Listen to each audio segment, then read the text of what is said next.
the allegations are not true, why would all these women accuse you? I heard someone else say this, that I was quite frivolous.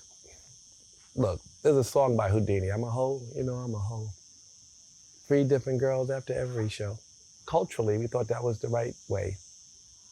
And a number of sexual partners and compromising positions I put myself in is beyond anybody's imagination. You said you had more foursomes than most men have partners. Yeah, and that wasn't really, I think it was cultural and silly and egotistic and sad and from an insecurity that feeds it, and a lot of reasons why we were that way. If you slept with as many people as I slept with, thousands, and we're talking about 6 people. There were like 20, right? I mean, that range from assault to rape to... That's not, no. Yeah. I spoke poorly to 15 of them. 12 of them. I spoke poorly all the time. I'm a Def Comedy Jam guy. I was crude. So how many compromising situations was I in? And if you call that person and say, can you help me help these other women, then you can get them to tell a story and reimagine a story. First of all, 40-year-old stories are quite hard to prove, I guess, but in civil suits, maybe not. But they're 40-year-old stories, but they've been covered by the media. But I can't speculate as to why I haven't been sued, but we're talking about 6 serious accusations. What did you think of the doc? Could someone want notoriety in a market where people thirst for fame, even infamous? Could someone who just came out of jail and want to sue you because they had an experience and they can reimagine it just a little bit different? And could you be vulnerable enough to accept it? That we don't want to go backwards. We want to believe women. But women and celebrities may be in some cases a little different. But we don't want to not believe women. We have to believe women. We have to give them the benefit of the doubt, but we can't demonize people without proof either. Twitter cannot make a decision. I've never spoken to a policeman. I've never spoken to a judge about anything. So who's the judge and the jury here? I didn't watch it. Why not? Because it's not true.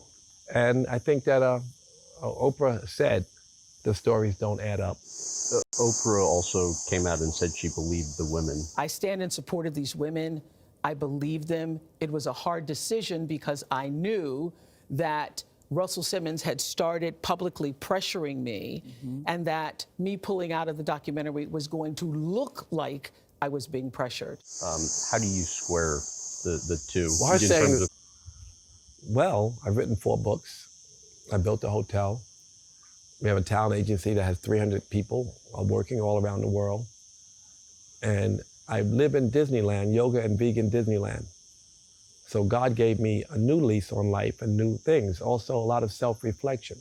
How can I make that better? How can I be a better person? So I just got to accept that what I've been through is God's way of, refocusing me on being a better servant. Yeah, it's a serious word, but I think they've changed the meaning. How so?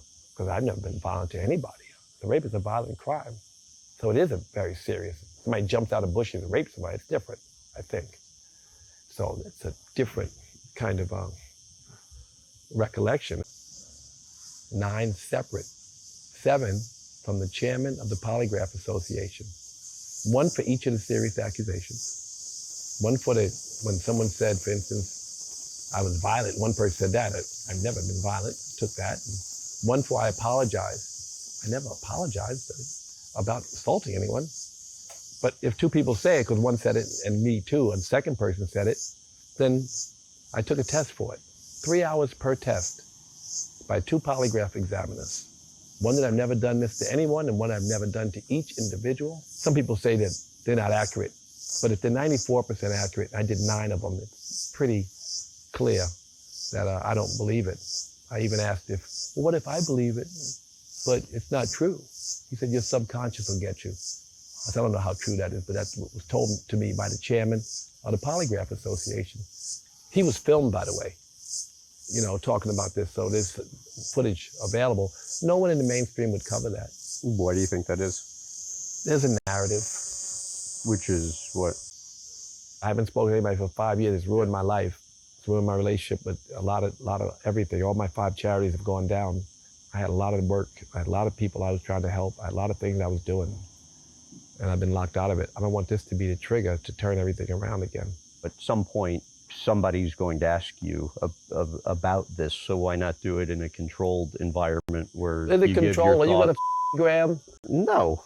All right, So- well, let's go. Explain why November 23 is an important month for you. Oh, well, they've had a year, the accusers, to sue me, and I haven't been sued. But I kind of believe that a lot of stuff's been the media. Maybe you haven't lived in the real world. It's gray. No one's intentionally hurt anybody. It's a big difference. No one pushed anybody, and being pushy is different from pushing someone. It's very gray. Rape is a strong allegation, and some of these stories were that you pinned women down. I mean, like bad stuff, either happened or it didn't, right? Yeah.